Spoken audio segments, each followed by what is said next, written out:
Hello everyone, myself Ashish Umarkar, lecturer in Mechanical Engineering Department, NIT Polytechnic, Nagpur. Welcome to the course Strength of Material, a subject in third semester Diploma in Mechanical Engineering. These are the various course outcomes which we have to achieve during completion of this course, among which the second CO, estimate simple stresses in machine component, is the one we are focusing in our unit 2, which is simple stress and strains. So in today's video we are going to learn about how to solve numericals on change in length in varying cross section. Okay, so let's see. This is a picture of bar of varying cross section. In this figure you can see there is a rod which is having two different diameters. Diameter D1 is 30 mm, diameter D2 is 20 mm.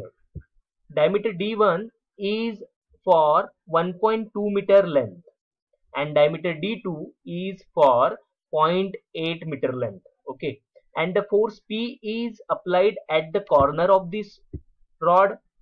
तो ये rod के corner में ये force P जो apply किया गया है, जिसकी वजह से इसका लेंथ चेंज हो जाएगा.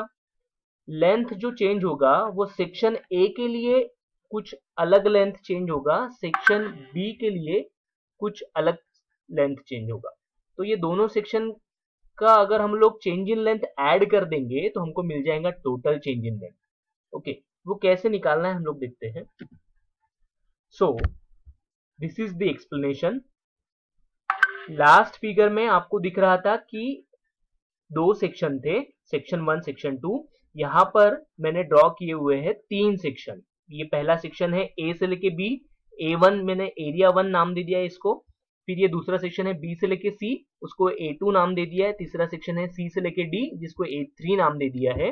तीनों सेक्शन का लेंथ चेंज है L1, L2 और L3.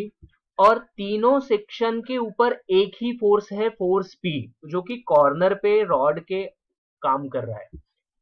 ओके, सो ये फोर्स P जो है ये तीनों सेक्शन के अंदर चेंज इन लेंथ लाएगा. बट प्रॉब्लम के अंदर हमको पूछा जाएगा टोटल चेंज इन लेंथ, यानी तीनों का मिलाकर कितना चेंज इन लेंथ होने वाला है.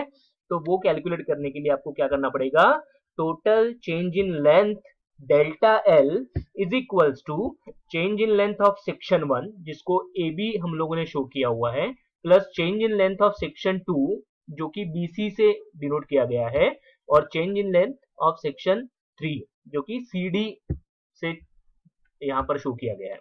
ये तीनों सेक्शन का आपको चेंज इन लेंथ ऐड करना पड़ेगा, जिसमें पहले सेक्शन का चेंज इन लेंथ क्या हो जाएगा, load into length upon area into E. ये फॉर्मूला है चेंज इन लेंथ का.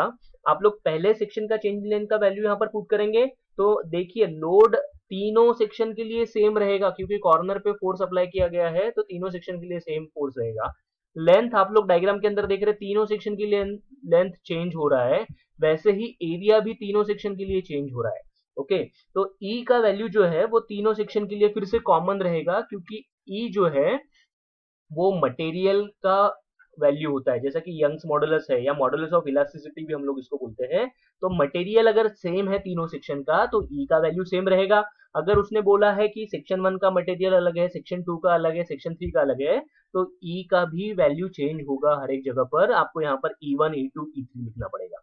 ओके, तो ये वो फॉर्मूला है जिससे आप लोग वैरिंग क्रॉस सेक्शन के प्रॉब्लम सॉल्व कर सकते हैं. और ये जो डेरिवेशन है ये आपको पेपर के अंदर पूछा जाता है 4 मार्क्स के लिए, तो आपको ये ध्यान रखना है, डायग्राम के साथ ये डेरिवेशन भी आपको लर्न करना है. ओके, अभी हम लोग देखते हैं numerical on bars of varying cross section.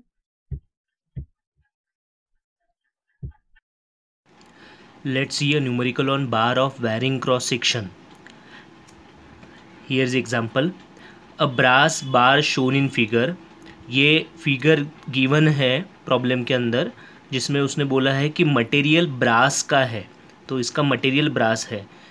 Is subjected to a tensile force of 40 kilo newton. आप यहाँ देख रहे हैं ये एरो बाहर की दिशा में जा रहा है, ये टेंसाइल फोर्स का डिनोशन है, जिसका मैग्नीट्यूड उसने 40 किलो न्यूटन बोला है.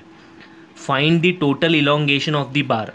टोटल इलोंगेशन का मतलब होता है डेल्टा एल, तो हमको यहाँ पर डेल्टा एल कैलकुलेट करने के लिए उसने बोला है टोटल, यानी ये पूरे रॉड का जो चेंज इन लेंथ रहेगा 40 किलोन्यूटन फोर्स आने के बाद, वो हमको कैलकुलेट करना है। ठीक है, तो उसके बाद उसने आगे बोला है if E is equals to 2 into 10⁵ newton per mm²। E means modulus of elasticity, उसका वैल्यू उसने दिया है 2 into 10⁵ newton per mm²। And the maximum stress induced, ये जो बार है इसमें सबसे ज़्यादा स्ट्रेस का वैल्यू कितना आएगा वो हमको यहाँ पर उसने निकालने के लिए बोला हुआ है। सिग्मा स्ट्रेस यानी सिग्मा रहेगा, tensile stress. Okay, so let's start a problem with the solution. So first of all हमको यहाँ पर दिख रहा है कि ये रॉड जो है ये 3 अलग अलग एरिया से बना हुआ है। पहला जो एरिया है वो बड़ा साइज़ का है जिसका डायमीटर है 40 mm, दूसरा 20 mm का सबसे छोटा है, और फिर तीसरा है 30 mm का। तो फर्स्ट ऑफ ऑल हम लोग ये सेक्शंस बांट लेंगे। सेक्शन 1 हमको दिख रहा है जो कि 40 mm डायमीटर का है, वो मैंने यहाँ पर ड्रॉ कर दिया। उसके बाद सेक्शन 2 हमको दिख रहा है, सेक्शन 2 का डायमीटर है 20 mm, वो मैंने यहाँ पे ड्रॉ कर दिया। और सेक्शन 3 जो है उसका डायमीटर कितना है, उसका डायमीटर है 30 mm। तो वो तीनों सेक्शन यहाँ पर हम लोगों ने इस प्रकार से ड्रॉ कर दिए। तो सबसे पहले हम लोग देखते हैं कि पहला सेक्शन जो था उसका लेंथ कितना था, 1.2 मीटर। तो यहाँ पर उसने मीटर में वैल्यू दे के रखा है। दूसरे का है 0.8 मीटर, तीसरे का है 1.1 मीटर।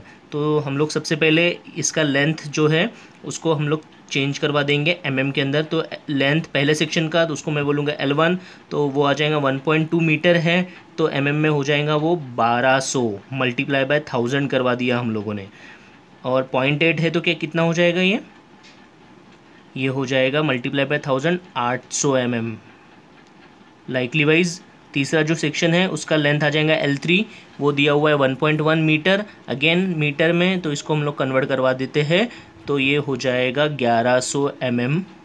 ठीक है, फिर उसके बाद हम लोग एरिया कैलकुलेट करेंगे। पहले सेक्शन का एरिया जो है उसको A1 बोला जाएगा। डायमीटर दिया हुआ है तो एरिया हो जाता है π/4 d का स्क्वायर। अभी ये d यानी D1 हो जाएगा पहले सेक्शन का डायमीटर। वैसा ही दूसरे सेक्शन का एरिया क्या हो जाएगा, A2, उसका फॉर्मूला आ जाएगा π/4 d2 का स्क्वायर। तीसरे सेक्शन का A3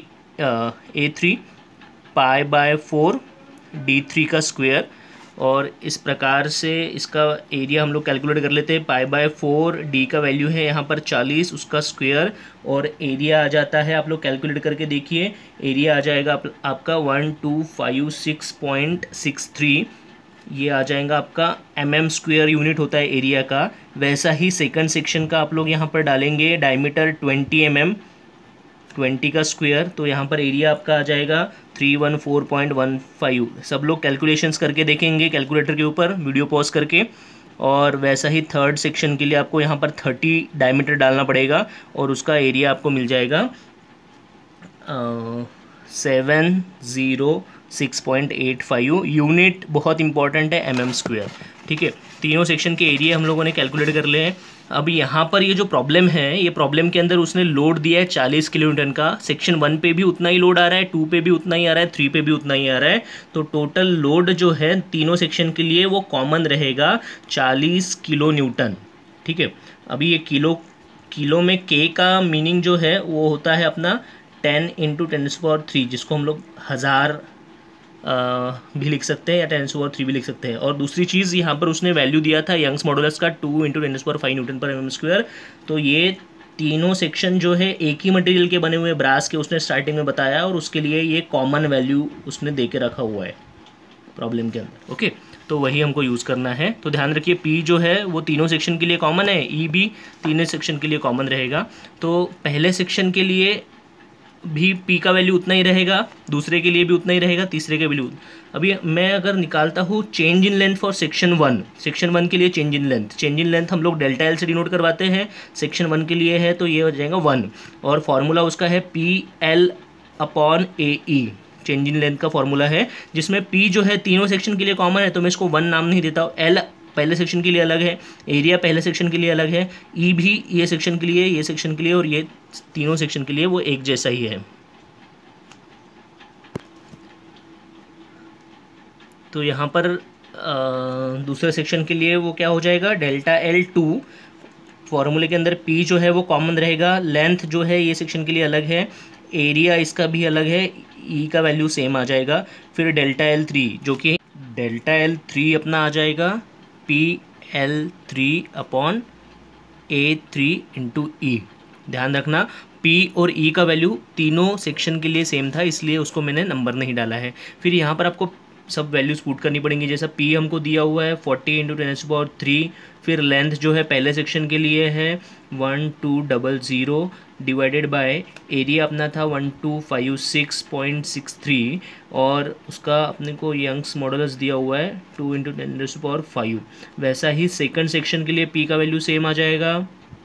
एरिया लेंथ जो है इसका 800 mm था और एरिया उसका आ गया 314.15 और साथ में उसका modulus of velocity 2 × 10⁵। Likely wise third section के लिए सारी वैल्यू मैंने पुट करवा दी है। 40 × 10⁻3 अपना लोड है और लेंथ है यहाँ पर 1100 डिवाइडेड बाय एरिया आ जाएगा 706.85 और इसका modulus of velocity same as it is. Okay, तो डेल्टा एल वन का वैल्यू आपको कैलकुलेट करना है। यहाँ डेल्टा एल वन आपका आ जाएगा 0.19। ध्यान रखना पॉइंट के बाद 2 डिजिट्स आप लोग ले लो, इसको यूनिट रहेगा mm। डेल्टा एल यानी चेंज इन लेंथ का यूनिट होता है mm, तो यहाँ पर लेंथ L2 आ जाएगा आपका 0.5। सब लोग कैलकुलेशंस करके देखना है। और डेल्टा L3 का 0.31। So this is in mm। So this is change in length for one section. एक सेक्शन के लिए चेंज इन लेंथ 40 किलोन्यूटन का जो लोड आ रहा है उससे एक सेक्शन पे कितना चेंज इन लेंथ। हमको उसने पूछा है net change in length, total change in length. तो टोटल चेंज इन लेंथ क्या हो जाएगा, हम लोग यहाँ लिखेंगे टोटल चेंज इन लेंथ।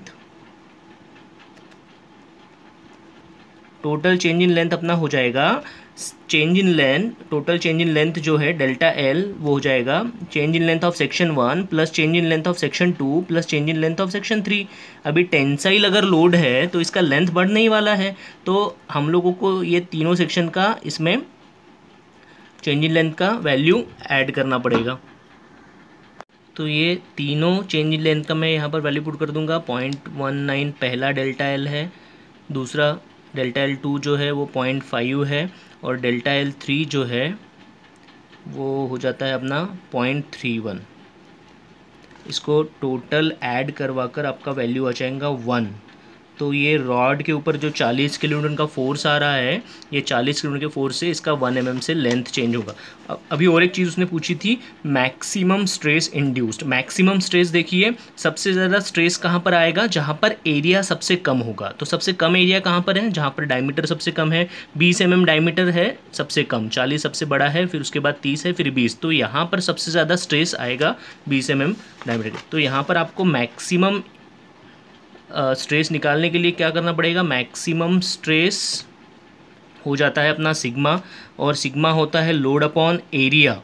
तो लोड अपना कितना है, यहाँ पर लोड का वैल्यू है 40 × 10⁻³ और एरिया जो लेना है वो रहेगा आपका एरिया 2, क्योंकि ये मिनिमम एरिया है, वहाँ पर मैक्सिमम स्ट्रेस आता है। तो मिनिमम एरिया का वैल्यू है 314.15 इज इक्वल्स टू, ये आ जाता है 127.32। तो इसका यूनिट रहेगा न्यूटन पर mm²।